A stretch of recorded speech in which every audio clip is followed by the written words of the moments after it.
বাংলাদেশের ভবিষ্যৎ কেমন হবে তা নির্ধারণ করার সুযোগ এসেছে দীর্ঘ 17 বছর পর।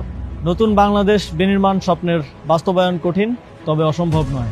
যুগ যুগ ধরে চলে আসা বিভাজনের রাজনীতি নয়, প্রতিটি নাগরিকের জন্য জনকল্যাণমুখী রাষ্ট্র প্রতিষ্ঠা, নতুন সামাজিক, রাজনৈতিক ও জিওপলিটিক্যাল বন্দোবস্তের বাস্তবায়ন জরুরি। এই লড়াই সহজ নয়, তবে মতিউর রহমান, তারামন বিবি, নূর হোসেন, ফেলানী, আবরার ফাহাদ, আবু সাইদ ও মুগ্ধদের আত্মত্যাগের প্রেরণা নিয়ে আমি এই পুনর্গঠন ও বিনির্মাণের লড়াই চালিয়ে যেতে চাই। আসন্ন ত্রয়োদশ জাতীয় সংসদ নির্বাচনে আমি ধানমন্ডি, কলাবাগান, হাজারীবাগ, নিউ মার্কেট এবং কামরাঙ্গীরচরের একাংশ নিয়ে গঠিত ঢাকা 10 সংসদীয় আসনে স্বতন্ত্র প্রার্থী হিসেবে দাঁড়াচ্ছি। বড় কোনো রাজনৈতিক দলের পৃষ্ঠপোষকতা, অসংখ্য নিবেদিত কর্মী, প্রচলিত ব্যবস্থায় প্রয়োজনীয় অর্থ কোনোটাই আমার নেই। আপনাদের সহযোগিতা, সমর্থনই আমার একমাত্র অবলম্বন এবং আমার দায়বদ্ধতাও থাকবে শুধুমাত্র আপনাদের প্রতি। আমি শুধু সংসদ সদস্য পদপ্রার্থী নই, গণভোটেরও প্রার্থী।